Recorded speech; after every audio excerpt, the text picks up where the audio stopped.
Hold on. I'm gonna have to go grab the different. I'm gonna grab my my AirPods, and I'll be back. Ooh, AirPods. Sleek. I have AirPods.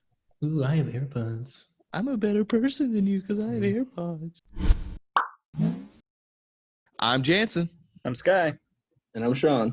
And this is the Weekly Pop-Up Podcast, where we talk about all things pop culture. And this week, we're talking about The Mandalorian Season 2. It has premiered. We've actually got 2 episodes in. I think we've all watched episode 2 by now, so we're going to discuss up to there. And for this Star Wars world discussion, we brought in one of the biggest Star Wars fans I know and have ever met. He has the t-shirt ready to go. I'm glad he came prepared. Mr. Ryan Fletcher, how are you, sir? I am doing great. How are you guys? Doing good, brother, doing good. And now I just want to get this out of the way. This is our second person on the podcast who has a freaking Emmy, guys. So we're bringing in the big guns. Sky's the limit. I knew you were going to open with that, so. We What's wanted your that. Emmy for? It was for a documentary I made like 5 years ago now. 5 almost. years, man. He was a photojournalist. Yeah. So it was a daytime regional Emmy, just so that no one gets any weird ideas. An Emmy's an Emmy, man. Emmy's Ain't an no Emmy. need to classify it. It's a gold true. statue, buddy. That's true. Yeah, I texted Jansen earlier this morning, and I was like, "What if I just had the statue just in the background, but we just don't talk about it, and just let people just kind of find it?" But I forgot it at work. So, but I guess it just wasn't meant to be. But we brought on Ryan because he's one of the biggest Star Wars guys I know anyway, but recently, in the past year or so, he's put a lot of time into cultivating a YouTube channel that explain, Ryan, what is on the YouTube channel. It's Star Wars content, but I feel like you could explain it better than I can to our podcast listeners, and then we'll pull up a quick video just to show folks what it is, essentially. Sure. So the channel, as of right now, basically centers around kind of a, I guess, fan film series that I'm doing, really, really short kind of vignettes that try to tell a story, but it's all through like space battles and kind of short lore videos and stuff like that. Basically, I wanted to make, a Star Wars series or something like that, but without needing to hire actors or like do green screen or stuff like that. And then when the pandemic happened, it was just kind of the perfect time to really cultivate that. So that's the gist of it right there. And what's the name of the schedule? The channel. Get that plug in there. The channel is called Skyforge. So if you just look up like Star Wars Skyforge, you're definitely going to find it. And you can find all of my latest videos there. I just released one this past Friday. On what day was that? That was November 6th. The 6th, yes.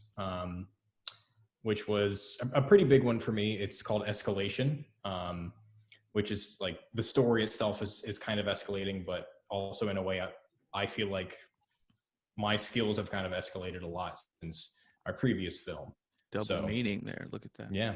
And I if it's okay with you, we're going to pull it up real quick and watch 30 seconds, a minute of it. Sure. I'm going to do it right. I'm going to share computer sound this time. Here you go, Jansen. There we go. We're doing it. Here we go. Yeah. And this is Escalation. Mm-hmm.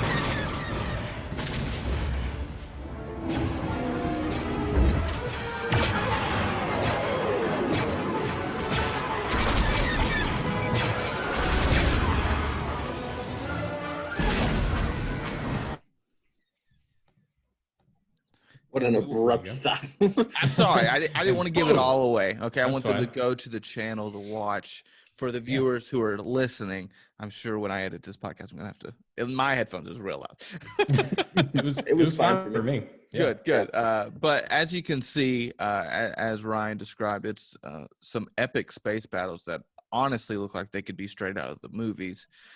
So let's talk a little bit before we get into the Mandalorian, if it's okay with you two, just about the channel, how you do the videos. I know all of us are we are all interested in video production and things of that sort. So tell us, do you make these the models? Do you set up the whole scene? Do you do it by yourself? Just kind of take us through how that works. Before you do, I just want to compliment, because when I watched, because Jansen sent us the link and I watched a couple of them, but when I watched that first one, I was like, man, I can't imagine creating all these figurines and like taking the time to do the stop motion, because that's how real some of those shots look. Like, it looked like straight out of the classic Lucas production studio with the figurines and stuff. And it wasn't until the credits where it said 3D models, and I was like, man, that, I mean, in a way that's almost more impressive, because I know I do a lot of editing for news, and I always tell people I projects, and I always tell people, like, for every 30 seconds of content, I'm gonna need at least like an hour and a half, and that's like 2.5 minutes of like super advanced content. So I can only imagine how much time and work goes into it. So I was super impressed. Thank you. That means a lot. So, but so kind of going to Jansen's question, a lot of the models are from, like Sean kind of briefly touched on, they're from a lot of other people. I don't really have the time and honestly the skill. Modeling isn't really my strongest suit, to put all of those together. So they're kind of from all over the place. Some you can find online for free. Like the CR-90, the big Rebel ship, you can actually find for free online. It's an incredible model, maybe one of the best models I have. But you can find that for free. There's kind of a community of artists who do modeling or animation and stuff for Star Wars. Not like specifically for Star Wars, but just about Star Wars. So some of those models are from those people that I just know, and they know that I do, or they like my work and I like their work. So they kind of provide me with a model, and then I kind of give their work a little bit of exposure. So, but then, once I have the models, I take them all into Blender, which is a free software. Anyone can download it. And that is where most of the magic happens, right? All of the animation, the camera movement, the lasers, the explosions, all of that happens in there. Render it out, pull it into After Effects, where I do a lot of color grading. So that's kind of where it'll start to look the best, right? That's where it starts to get its look, like that high contrast shadows, some of the different like glowy flares on a lot of the more brighter parts of the scene.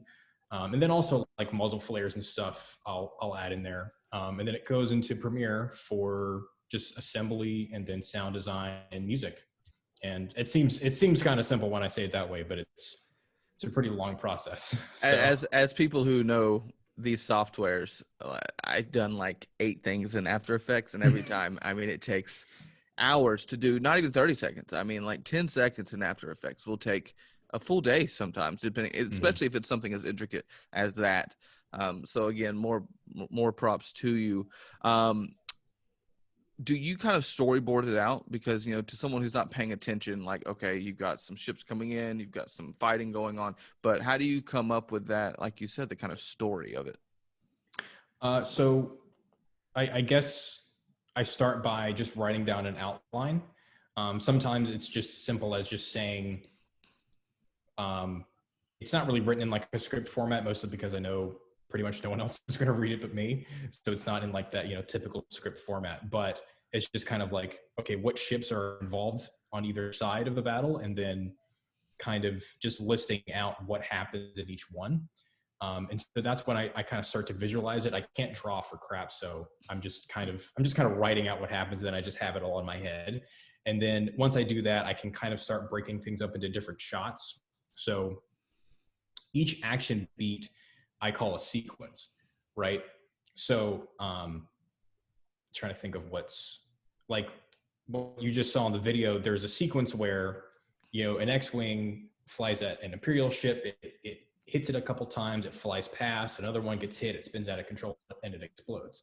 That is all animated in one go, right?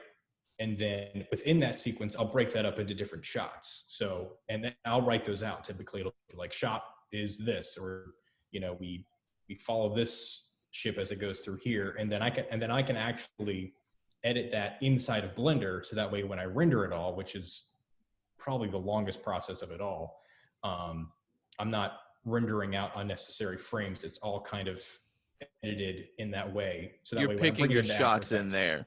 You're picking left side, right side. You're picking your camera shots there, even though the whole thing's animated. You're trying to see where do you want the viewpoint to come in. And also when it switches. Yeah. So yeah, and then that's kind of the basic process of that is just writing it all out. I mean, it'll definitely change. Like sometimes I'll write down a sequence and then I'm animating and I just go, this doesn't work, or I just need to change it, or this angle looks way better. So I'll just change it in the script, and it's just kind of, I try not to be so strict about that. Absolutely. And so, I've known you for several years now, and I actually remember when we were in the office. Sean was talking. The reason I bring it up is Sean was talking about actual little models that maybe might be stop frame. I remember you kind of planning this out in your head, some sort of video where you were like, well, I could attach like some sticks to this model I have and maybe, hold it up and it could be done that way. But just to see it go from that kind of, maybe creation process to where you are now, because what folks don't know is, I mean, overnight your channel really blew up. You text me, I don't know, was it 3 or 4 months ago now, and said, some other YouTube channel shared your video and you went from, I don't know, maybe 500 subscribers, and now you're at what? How many subscribers are you at now? 33,000.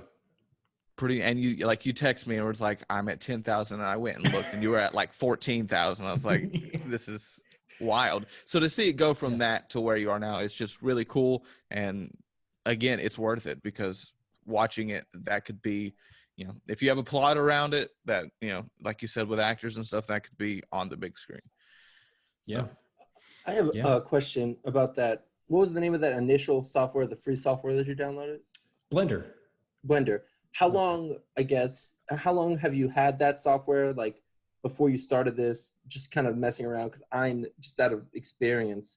Like it takes me a good 2 or 3 months before I feel confident in doing something crazy with any sort of editing or software like that. So how long did you just kind of mess around with Blender before you were ready to pull this off?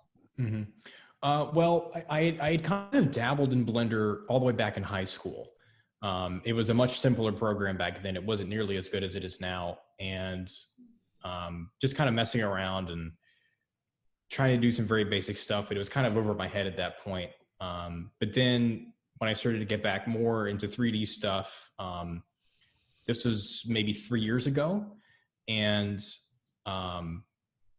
again, I was looking more into Star Wars CG stuff. The idea being at the time that I could maybe do like a fan film, and then I could incorporate my 3D skills into that. So it would be more like a traditional fan film, I guess.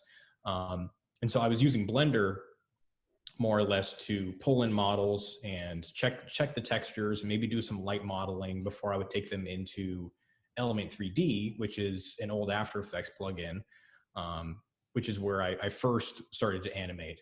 And then I started to get more and more into Blender. I started to do some modeling in Blender, which, I mean, back then, I say back then, it was like, a year and a half ago, I was doing models and they weren't really good. But now I'm kind of okay at it. And then as I was realizing that Element 3D was just way too limited for the scope of what I wanted to do, I needed a fully fledged 3D package. It's just that Blender looked kind of intimidating to learn. So I think it was maybe September of last year, so 2019, that was when I kind of bit the bullet and I said, I'm just going to learn Blender.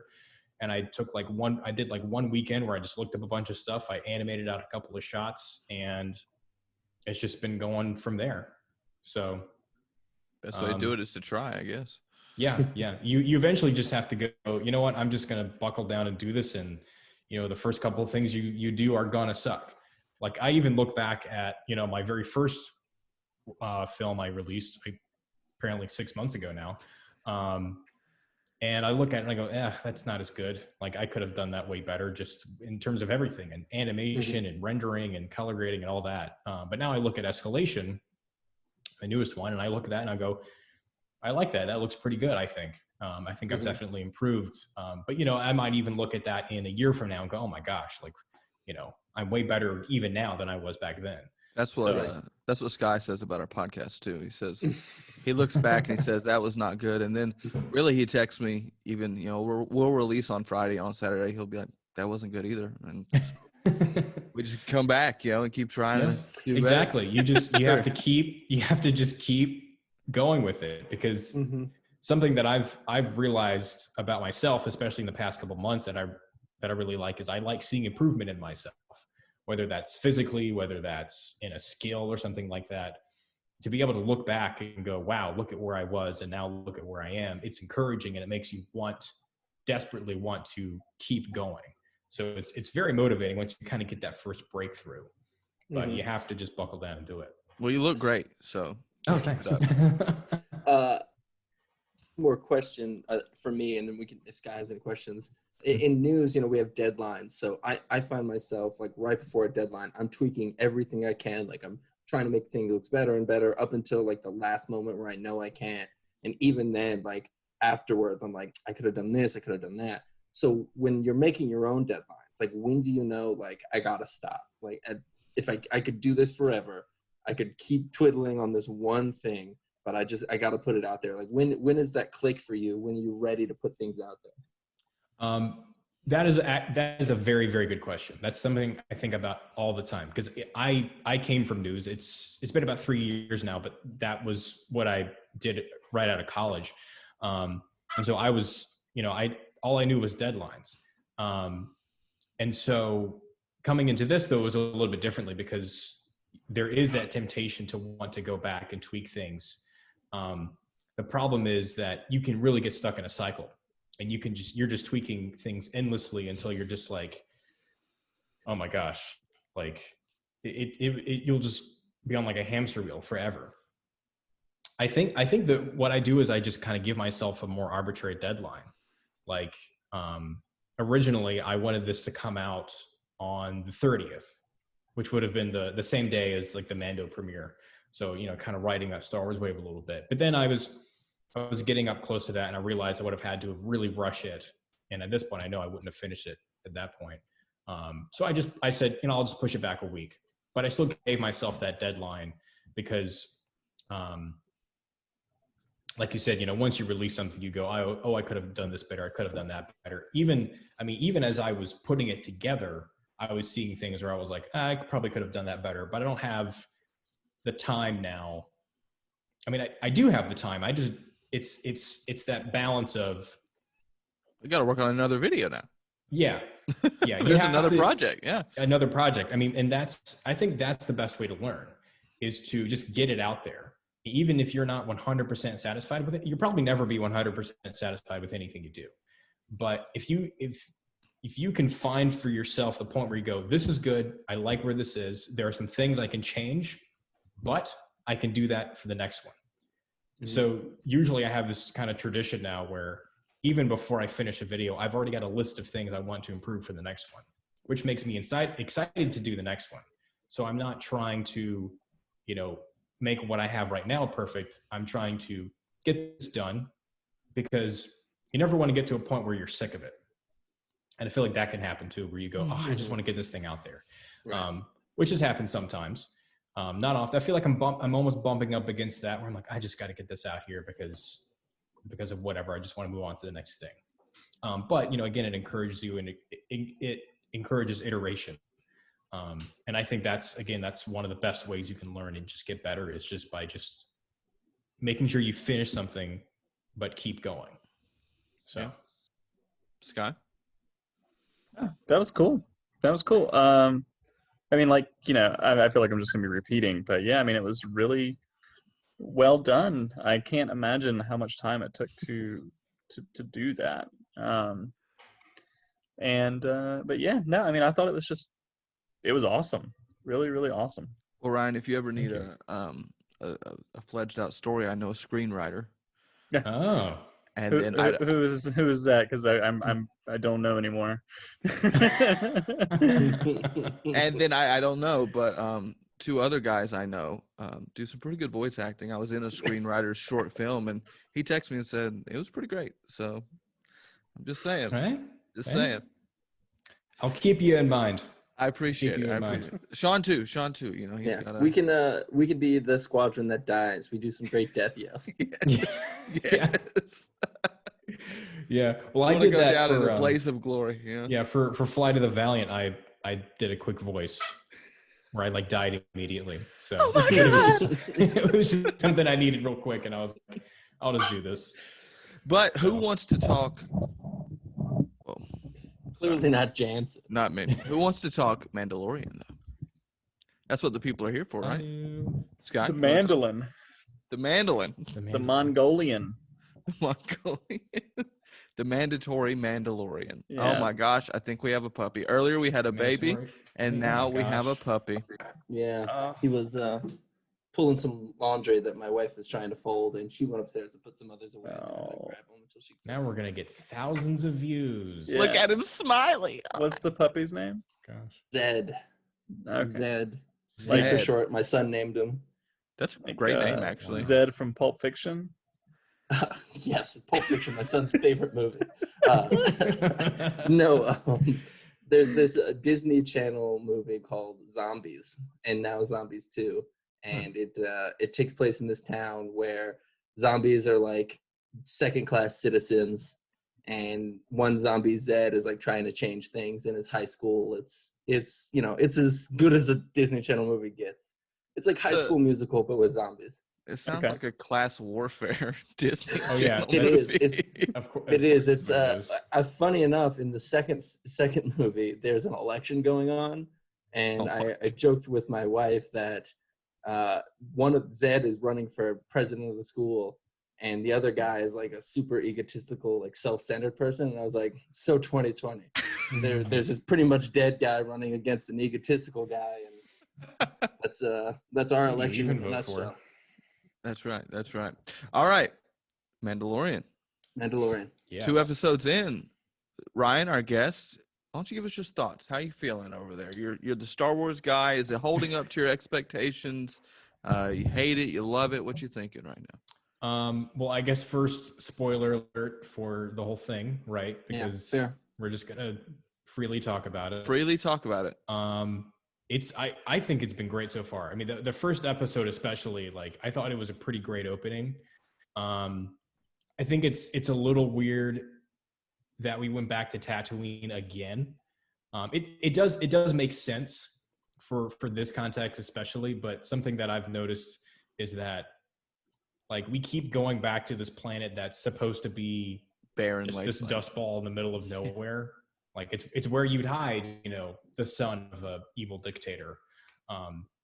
But we just keep going back there. But I think for this context, it really worked, and it really kind of pulled on those Western vibes that the Mandalorian has been playing with this whole time, and it.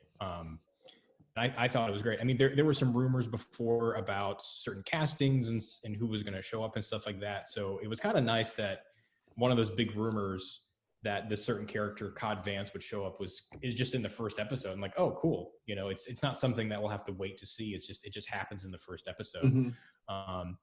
And I thought it was done very well. I mean, just from like a CGI technical perspective, Yeah. I cannot tell what is shot on the volume, which is like their big LED screen that they have, and what's shot for real. Like I seriously can't tell. Yeah, it's And amazing. It's just so incredible. I thought even visually last year was great, but I thought right out the gate, like you said, they stepped it up. I mean, I thought the crate dragon, Oh my God. was like incredible looking. I'm like, It is this from Dune, the new movie, or is this from Star Wars? Because I was like, Yeah. this looks phenomenal. Can Yeah, you I- imagine if Dune had come out it would have come out like the same week almost as Yeah. that episode. Yeah. That would have been crazy. Wow. So much sand dragons going on. Is Yeah. Ryan, I don't know. The character you mentioned, Vance, is he Mhm. someone in the Star Wars world that is like a known person, or is it just like a one-off character? So he's actually in.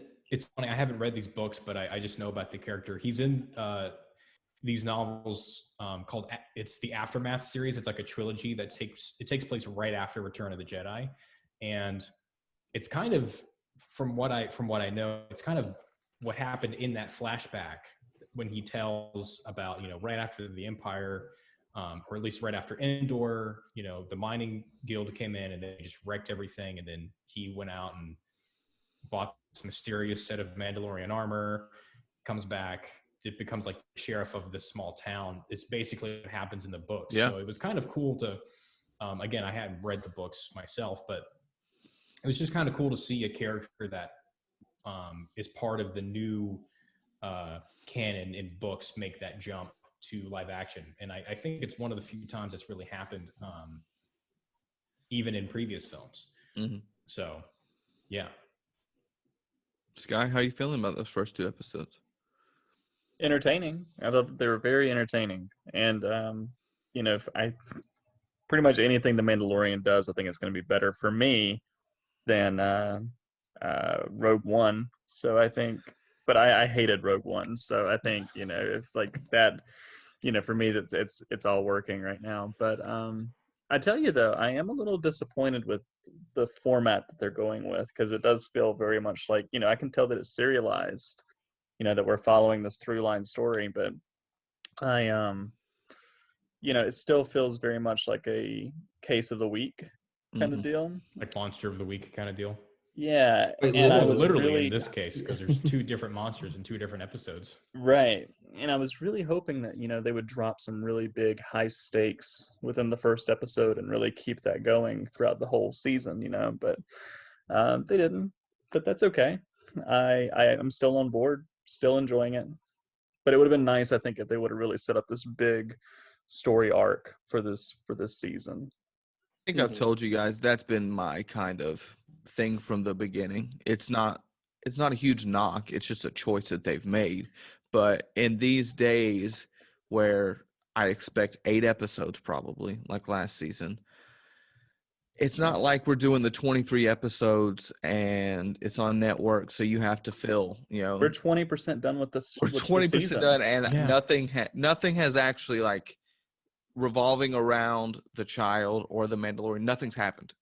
Mm-hmm. Nothing has happened, and as you said, there are no quote unquote stakes. I know that he's trying to find his kind, because he was tasked by his kind of guru / leader to do that. But I was speaking with Sean the other day, and we've got just people floating out there that are huge pieces, or were supposed to be, that we know nothing about. Like in the very first episode of the first season, and the second episode, we've got the guy from the Empire who wants to buy, Baby Yoda, essentially. We've got the weird scientist guy who I swear to you is Riz Ahmed, even though it's not, guys. He looks just like him. I IMDb'd him last night, and I was like, that's not Riz Ahmed.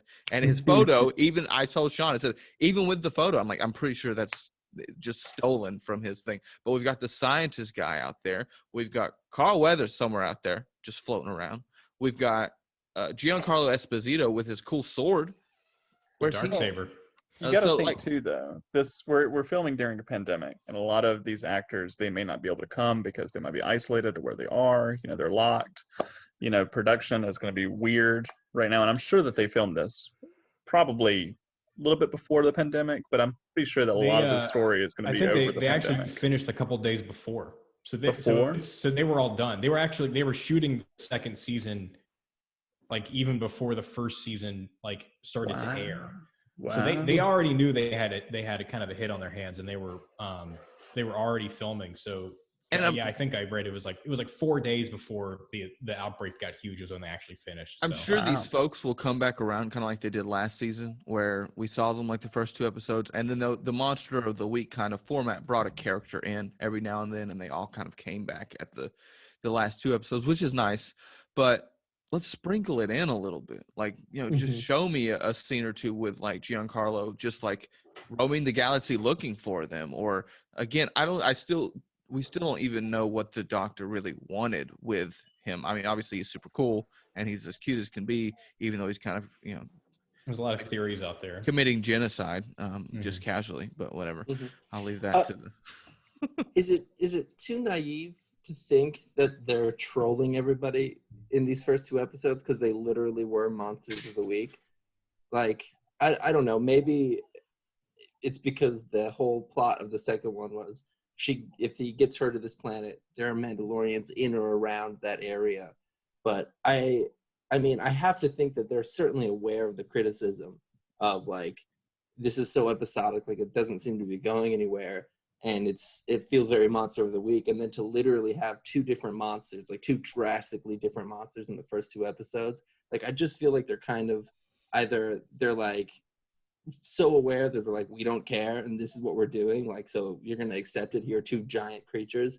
Or they're like, here's what you expect, here's what you're expecting, and then they're going to flip it because, again, like Sky said, we're 20% done, so it's going to have to pick up eventually. And this seems slower than the first time around because we're just still kind of lost in this wandering part of the story, at least.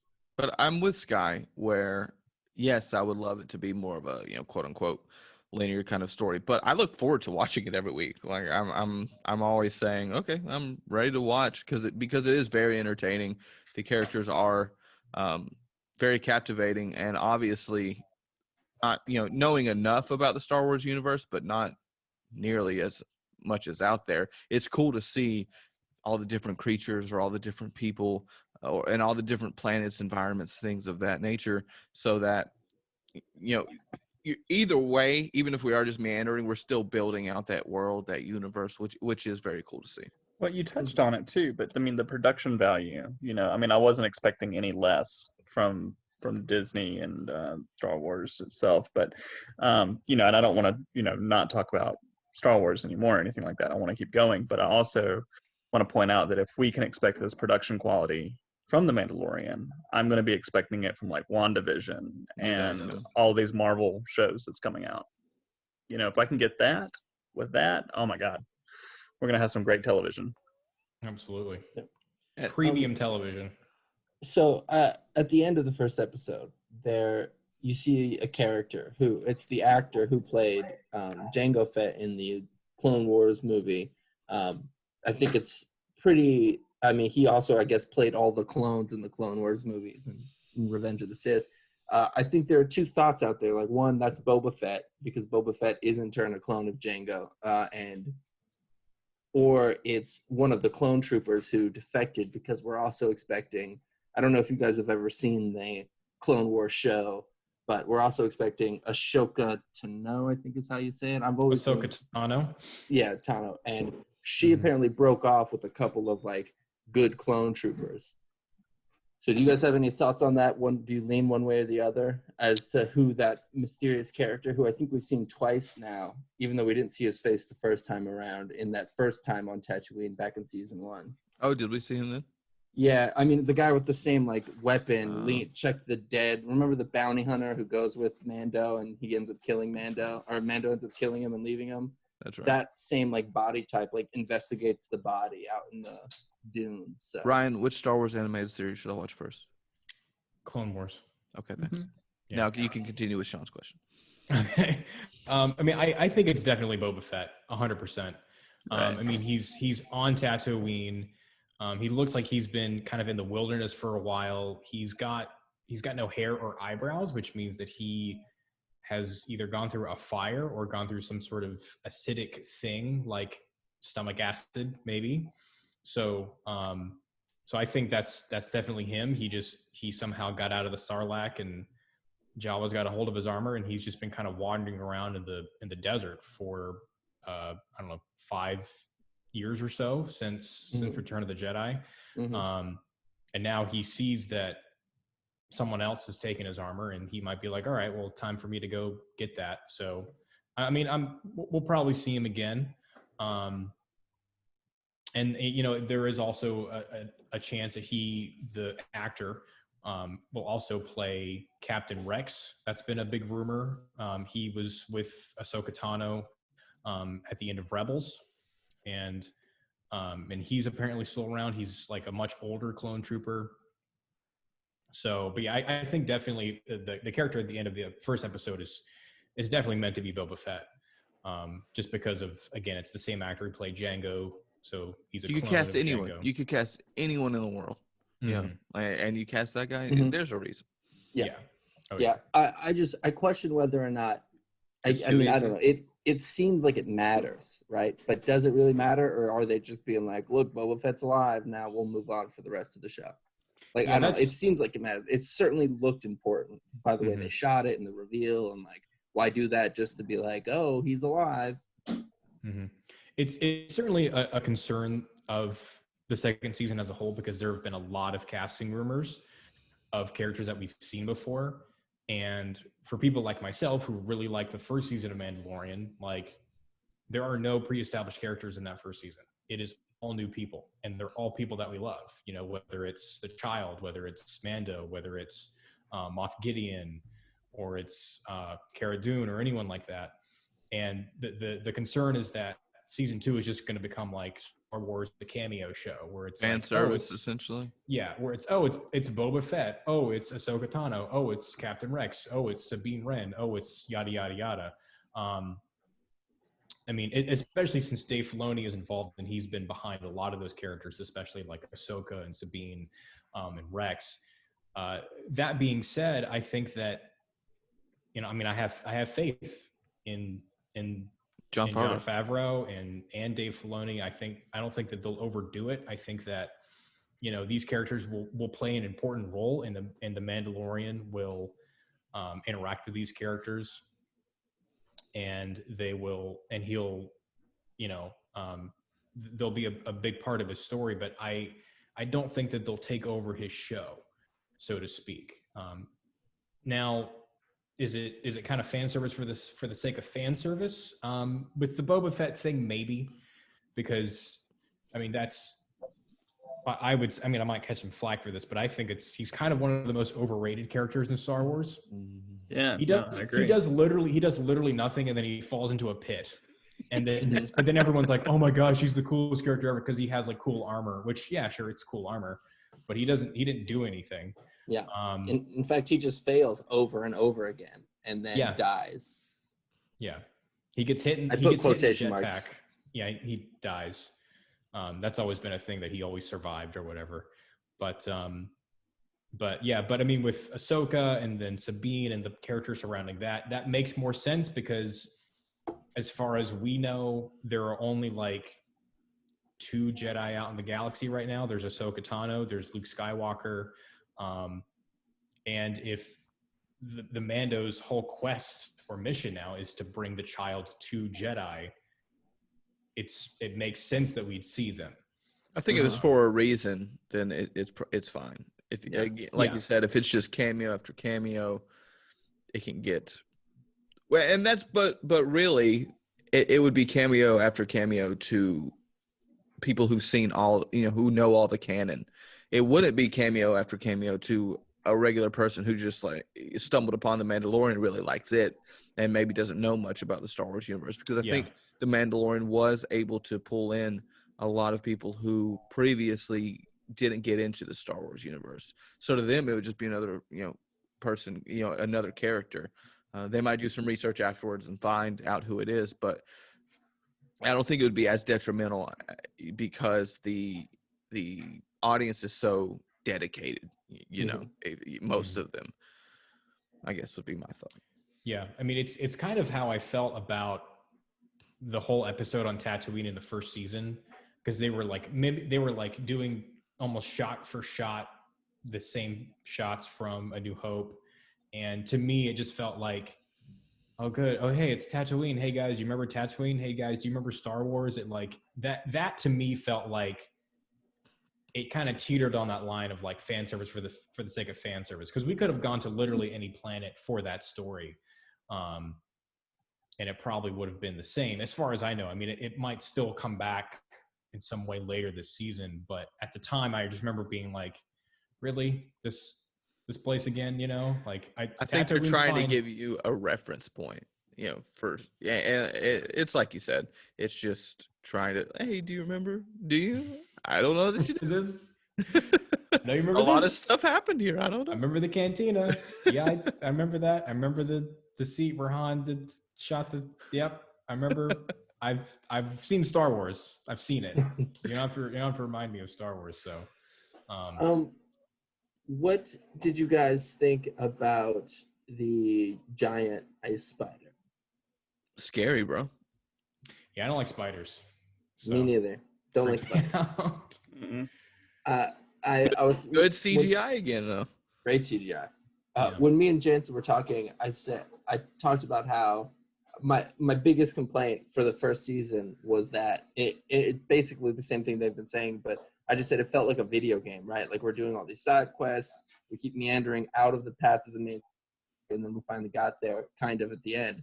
And then with this season, I felt that even more so because there was a giant spider monster, and that's like in every adventure video game ever. Like always by the second or third level, you're like fighting off a giant spider. And I don't know why that is. I don't know why they think that's fun, because it's not.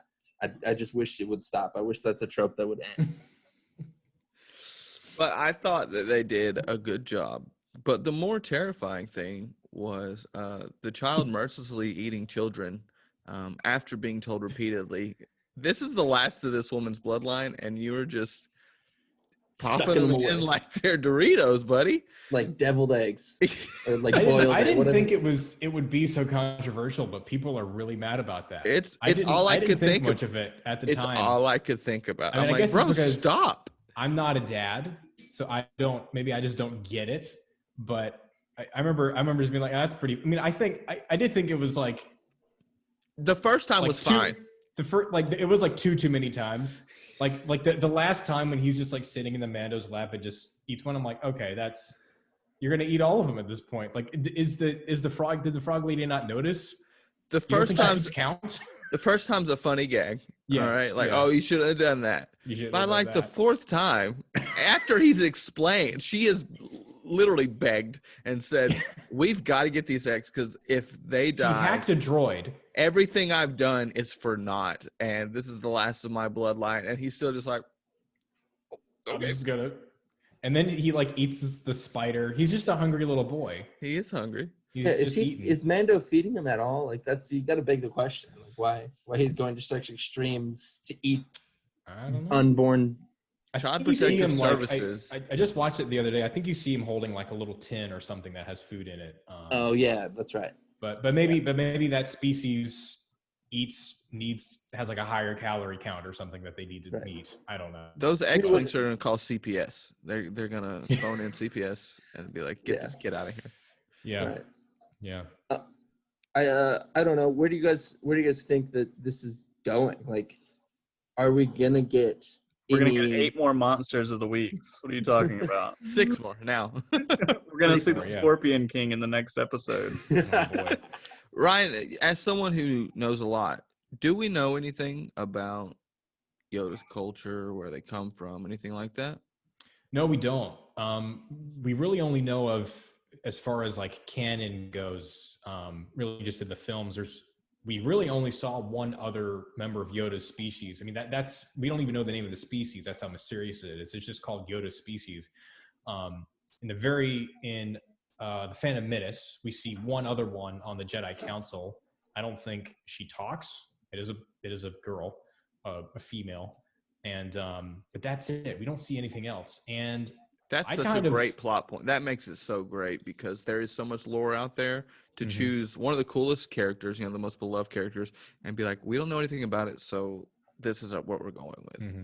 And I kind of hope that it stays that way. I don't want to go to like Yoda the planet. Yoda homeworld and see like 1,000 Yodas, because it's just like with anything, like you don't want a Star Wars Christmas special remake, but with Yodas? Not with Yodas, no.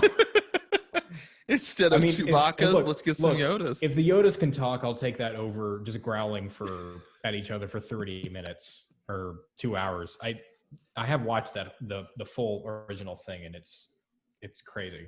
But no, yeah, I think that because I think they very clearly established in that first season when the armor gives Mando his mission of you need to take him back to his kind, they mean Jedi. They don't mean take him to the Yoda home planet. And then, we get to see all of that. No thanks. I think it's more like we're going to run into Ahsoka or someone like that who's going to take him on. And then I think maybe, eventually the child, you can't have that thing around forever. It's going to have to go away at some point. Maybe it's this season. Maybe it's a season from now.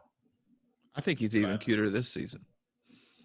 Yeah, it's starting. It's always starting, running and stuff. It's starting to try and talk. I noticed in the second episode, like when the frog lady goes to that hot spring, he's like trying to tell the Mando like, "Hey, this frog lady's gone, but I can't speak yet, so I'm just gonna go blah, blah, blah, blah, blah, blah, at you."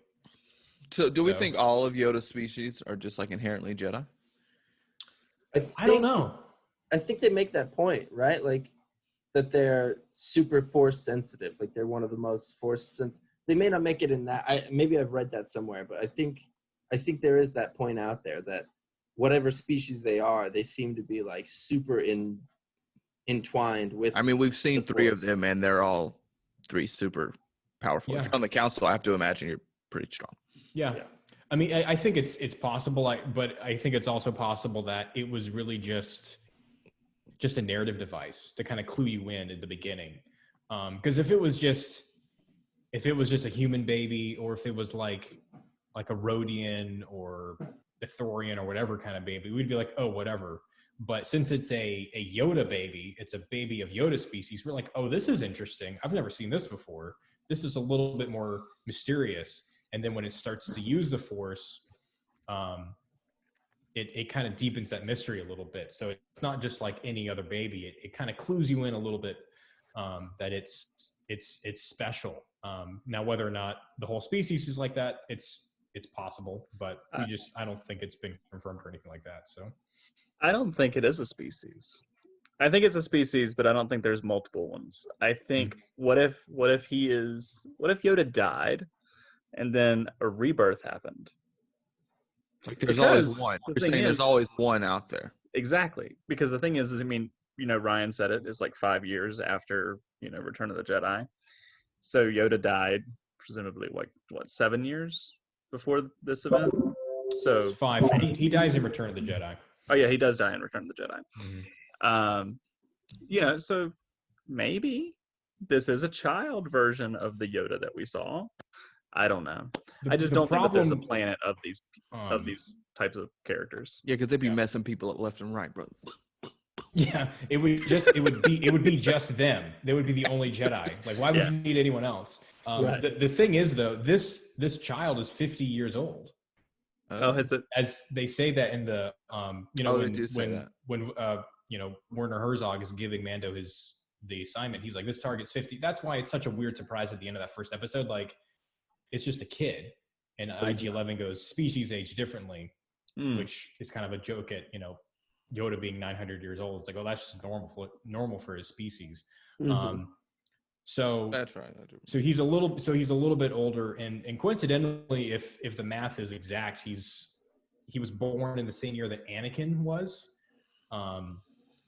So there's been some theories around that, whether like Anakin was created by the Force, and maybe this child was also created by the Force as like an answer, as like a balance, like an answer to Anakin, or it's just a coincidence. I'm totally willing to accept that. I don't think everything has to have a connection and a meaning to everything else. So, but yeah, I hope that it's kind of more mysterious. I am interested to see if that one doctor comes back that Jansen you mentioned, because he seemed very sketch. He was very sketch. He's sketch, and if you look at the there's a patch on his shoulder that has a symbol on it, and that symbol, you see that in Attack of the Clones at the cloning facility on Kamino. So they want to make more of him. That's one of the theories, is that they wanted to get his genetic material so that they could make more, or somehow do something with it so that you could make an army of super force sensitive, whether it's Yodas or you infuse it with a human or something like that. So, but we've never I seen think him that'll again. all start to come alight. I think so too. I think they'll do it well. Yeah. But as you said, Yeah. there's all these casting rumors. Plus, I saw that there will be another Gina Carano episode as well, Mhm. where she comes back. So you Yeah. just And I'm Carl sure. Weathers Yep. comes back because we've seen him in the trailer for the season. Yeah. Do you So- think we've seen all of Timothy Oliphant, or is he coming back? You No, think? he'll come back. Yeah. I don't think you Yeah, I just don't bring him know. in for one. Well, and the way I that mean- Ryan's, pointing it out is like he is somebody out there. Like he is. That might be the extent of his story, maybe in the books. I don't know, but Mm. Yeah. I guess I it think he's just too big, though. I think he's too big and probably too cool, in all honesty, for him to only be used one time. Right? It also just depends. Like, are we going back to Tatooine? Because if we are, then we'll see him again for sure. And if not, then I don't know. I don't know why he would leave Tatooine. Maybe he's the reason that Boba Fett gets off Tatooine or whatever. Like, however that happens. Mhm.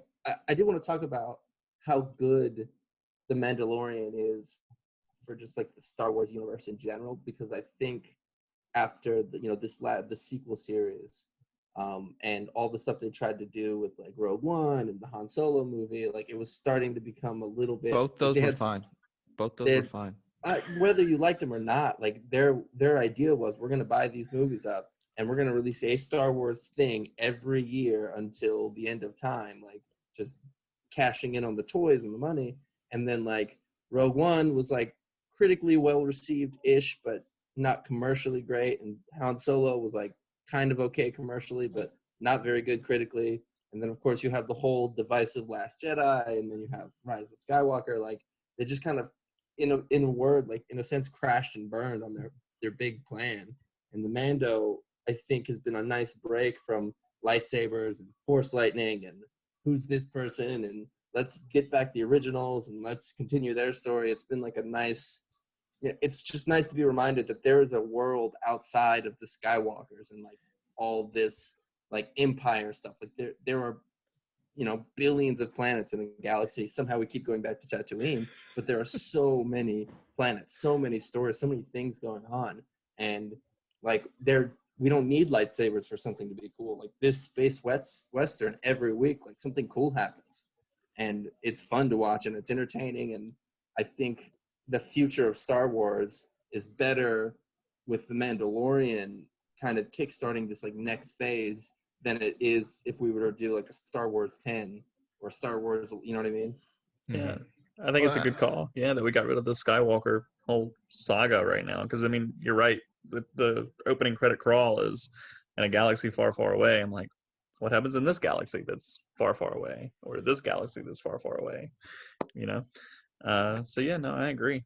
Well, I think they didn't do it as drastically. The latest Star Wars video game took a similar approach to where they don't really involve, many mainstay characters except at one part that I'm not going to get into. Yeah, I was about to We're not say. talking about that.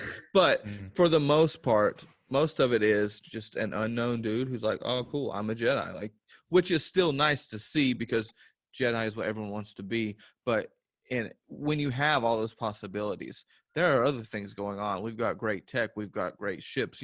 There are so many options. You could just have a whole show on a space pirate if you wanted, that's in the Star Wars world. There's so many things out there that I think that they could tap into, because I think you do have that fatigue of, one, it's hard to continue telling the story of, oh, there are no Jedis except this one who just found out, oh, I might be a Jedi, and hey, I need an older Jedi to come teach me.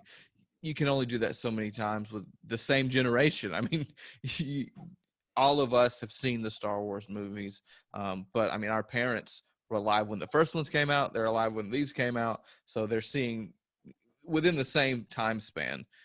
As you can see, they have the same actors that can come back. So I think it's nice to kind of diversify.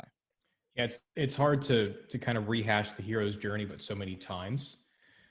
And I think that's why I'm so glad that The Mandalorian and Jedi Fallen Order have been as well received. I think The Mandalorian has kind of made, I don't know if united is the right word, but I think there's a bigger group of Star Wars fans that can all enjoy that. I'm sure there are some that are still salty and have hated everything since 1983, but those people aren't my friends. So as far as I'm concerned, but again, I think that's such a good point, that there is this big, huge galaxy, and there's so much time that we have that we can explore. And I think it's so good to kind of, again, get away from that and have brand new characters. And that's why, again, I'm so glad that those have done well, because it's showing Lucasfilm, it's showing Disney, whoever makes the big decisions, like the story group at Lucasfilm, that, hey, you can have a brand new story with brand new characters.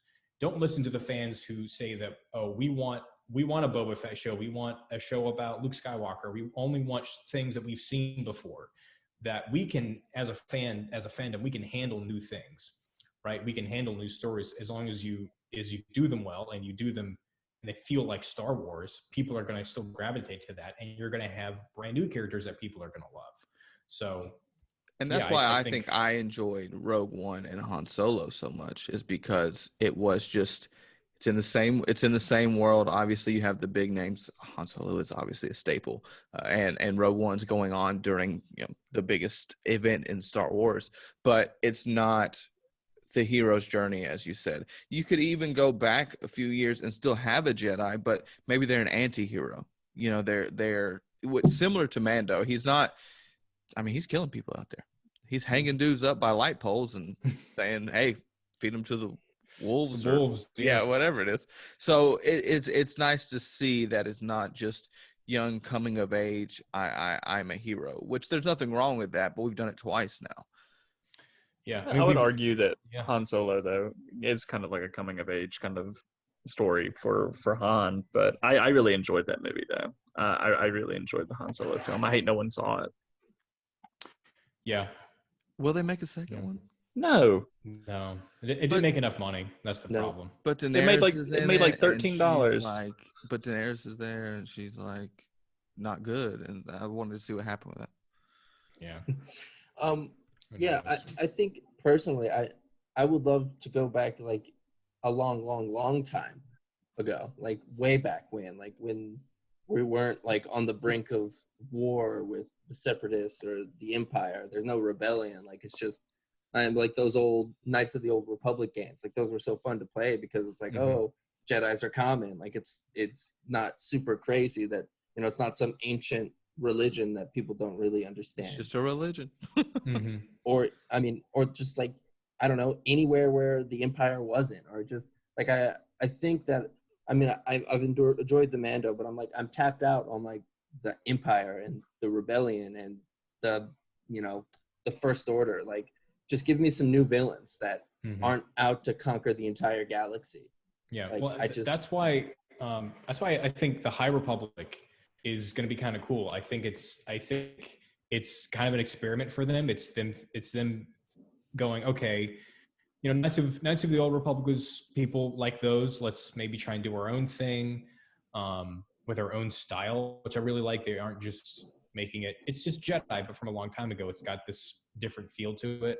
What's High Republic before you keep going? Oh, so it's a publishing initiative that will be starting. I guess it was supposed to be like right now, but I think it's starting early next year, and it's going to be like some comics, a book, like a children's book, a couple of different or literary mediums. No TV shows or movies or anything like that announced yet, but it's in a time period that takes place 200 years before the Phantom Menace. So it's pretty far removed from any character that we've seen.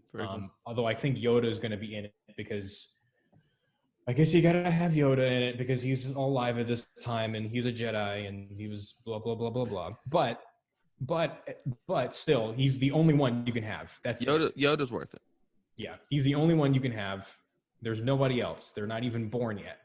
And so I think something that would be cool is if that does well and those stories are popular or they're at least well liked, then maybe they go, okay, well maybe let's do a Disney Plus series about that, or let's do a whole new trilogy of films set in that time period. And we get brand new characters, and maybe even if it's the hero's journey again, almost maybe in a slightly different way, it's at least in a new setting with some new characters, and we don't have this weight of expectations. Like, a lot of people didn't like some of the newer movies just purely because of what they did with certain characters, right? And you won't have that if you just go to a different time period. You can go, I can do whatever I want with this character because there are no expectations. No expectations. You know, they haven't been idolized for 30 plus years, right? So yeah, I think I there's will definitely say more I to would explore. definitely take a Darth Maul standalone though. He's gotten a lot of play in the animated stuff. In the animated, which I haven't seen, so So- that could be why I'm like I have no fatigue. Yeah. If you watch both of those, you might be like, I think Maul's had his run, you know. But All right, I think we're about wrapping up. Anybody else got some good stuff? Well, I mean, I do want to know, Ryan. Yeah. What's your favorite Star Wars film? my favorite Star Wars film, it kind of bounces around, but I think I kind of always end up having to go with Empire Strikes Back. It is, I mean, it's a lot of people's favorite, but for me, it's, I feel like there's a lot of character development in that movie, especially for Luke. I mean, it has the twist in it, which, I mean, it doesn't really mean anything to me because I've been watching them since I was forever. So I've always known that, you know, Vader Right. was Luke's father. Spoiler! Oh my! Spoiler alert for a movie that came out literally 40 years ago. But yeah, I mean, generally, I mean, I love so many of the Star Wars movies, even a lot of the new ones. Yes, even a lot of the new ones. I love those too. Some of them, not all of them. But yeah, I think Empire is the one I always come back to.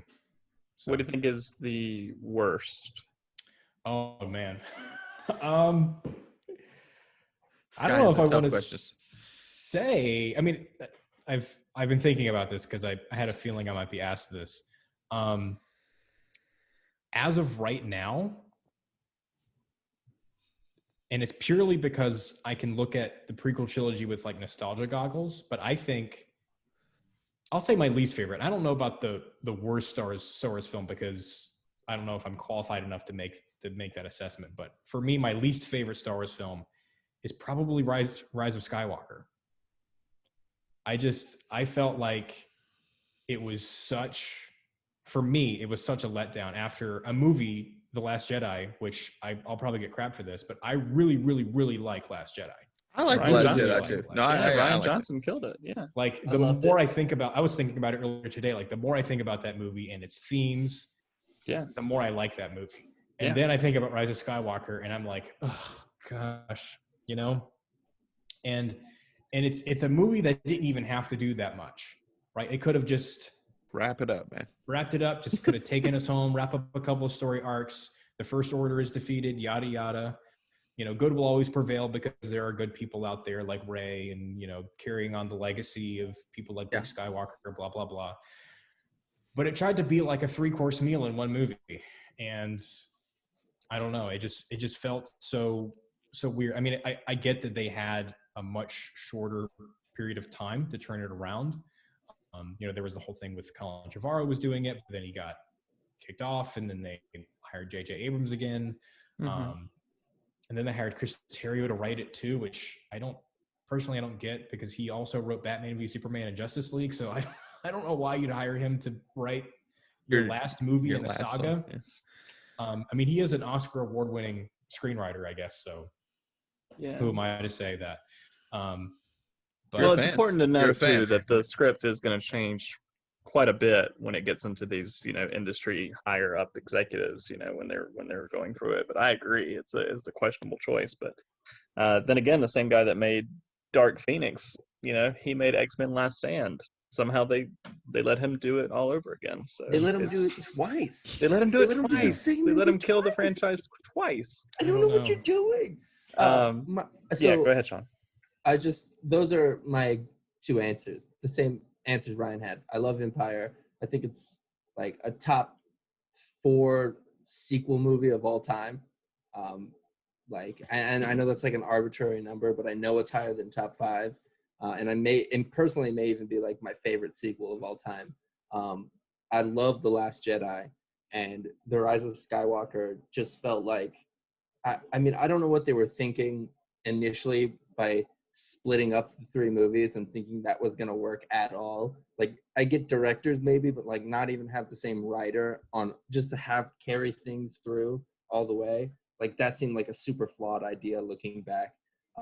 But The Rise of Skywalker felt like J.J. Abrams going back and being like, this is like one this is my sequel to one and my sequel to the part, because it just felt like two movies smushed together, and there was no pacing, and like there was some cool stuff, sure, because it's Star Wars and I love Star Wars, but I walked away just being utterly disappointed in it, and I think it's my least favorite. But I can say I'm classified to say Clone Wars is by far the worst, because it's Number two. it's Number two is literally the worst. Number two is the worst. The It's the worst worst. that got a theatrical release. Yeah. Yeah, If we're because going it by that technicality. right, because yeah. it was literally like all about politics, and then like a Mhm. little fight at the end with Mhm. Jedis and but most of the movie is just like in the Senate and democracy dying with thunderous applause and Mhm. all that stuff. And you're making a movie for kids essentially, and you're gonna like, even the scroll